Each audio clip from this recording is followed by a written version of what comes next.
Ghosted, the new Apple original movie starring Chris Evans and Ana de Armas, has just dropped onto Apple TV. Thusly, here I am with my review for you. Let's talk about this movie.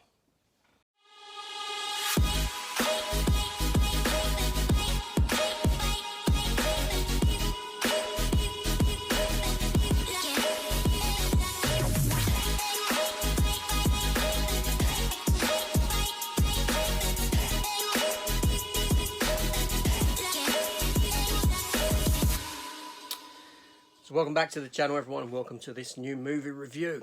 Now, before I begin getting into this film here, if you haven't hit the subscribe button yet, please consider doing so. Come and join the channel. But no, let's get into it. Ghosted, this new film that's dropped onto Apple Plus. This film here comes at us directed by Dexter Fletcher from a screenplay by Chris McKenna, Paul Warnick and Rhett Reese. This film comes from Skydance, the production company. It's rated 12, it runs for 1 hour and 56 minutes, and it stars Chris Evans as the character Cole Turner, Ana de Armas as Sadie Rhodes, and Adrien Brody as the primary villain, Levesque. Now this film here, it starts off, the first half an hour of this movie gives us a nice setup introducing us to the characters of Sadie and Cole, of them having a cute meet. Cole is actually a farmer, and he's selling stuff at a farmer's market. She comes along to buy flowers from another stall, while the lady who runs that stall is off doing something else. Cole goes over because he's looking after that, and they get into a bit of a discussion, a little bit of a heated argument. He goes after her, and they go on this date together, and he sort of falls head over heels for her, and then he can't stop messaging her, but he gets no reply, so he decides to track her down via an asthma pump that's been left in her bag. Long story. It's got a little tracking device on it, and he finds out that she is actually in London, and thusly he decides to actually get on a plane and go to London to surprise her, to find her in quite a stalkish manner. And then the film sort of kicks off from there. That's half an hour of this movie, of this 1 hour and 56 minutes. Now, that might put some people off, but for me, I thought that was fantastic because it set a load of stuff up. It set a lot of character building. And if you didn't know what you was going into with this film, it took the film on one path for it to then take a right turn onto another. And this being the point where you come to find out that Sadie is actually a CIA agent. She's a spy. Cole himself gets kidnapped because they believe him to be, the bad guys believe him to be the CIA agent, called the Taxman.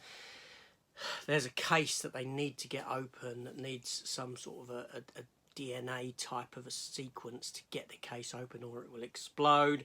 And they believe that he's got that information, he's got a code to get into it, and thus begins this story that spans different countries, different continents, action-packed, and all this sort of things. That's your basic breakdown of the plot of this film. I won't go any more into detail into the story of the film, not to spoil it for you. Now, I will say this film has a number of cameos to keep your eye out for. I'm not going to say who they are, but if you've seen it, then you know. And this here is a film that I actually had fun with. Now, Chris Evans, he's got good screen presence. Ana de Armas is fantastic now, and here she has a very physical action role, so we can see her sort of preparing for that John Wick spin-off Ballerina. It was nice to see Adrien Brody back in something. He's always welcome as an actor in stuff because he's very good.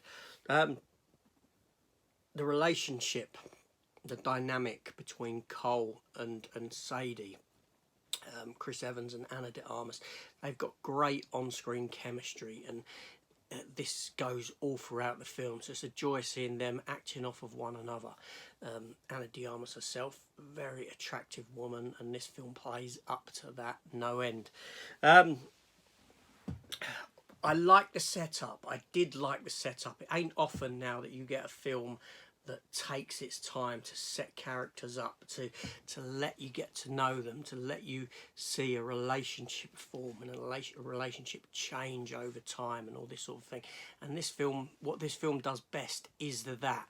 And like I said, it's not, you don't often see that in big budget films. And this is a big budget film. It's got some fantastic action set pieces, sequences, that, yeah, just brilliant. The film's got a very good soundtrack to it.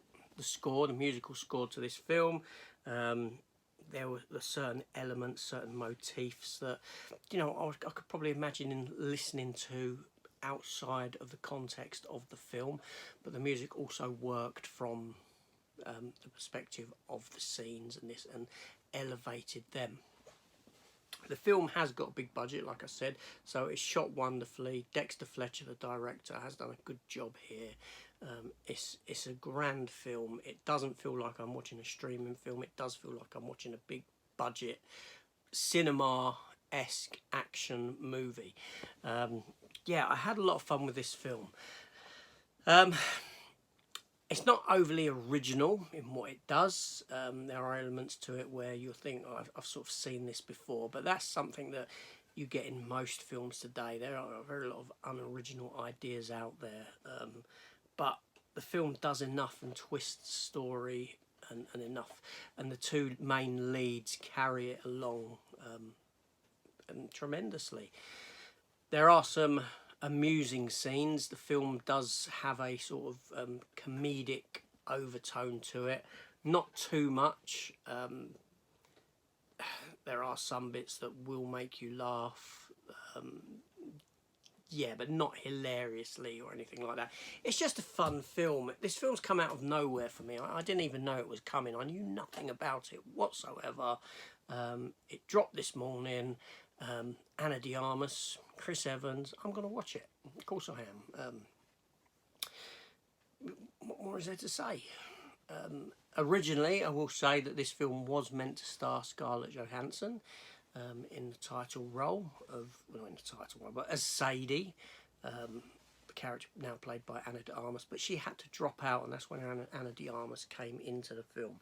I could probably imagine Scarlett Johansson in the film, but the similarities with Black Widow and Captain America would be too heavy, so it's probably a good thing that they replaced Scarlett with Ana de Armas, and she carries it wonderfully. Yeah, a fantastic film. Now, have you seen this film? If you have, let me know in the comments down below. Let me know your thoughts on it. Did you like it? Didn't you like it?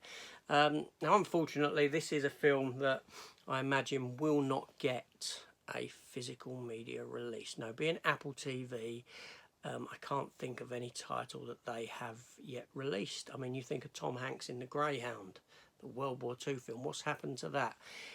Lost in the memory of everyone because there's no physical media release. It's the only unfortunate thing about some of these films. But there we go. This is AJ. Thank you for watching, and I shall see you on the next one. Take care and goodbye.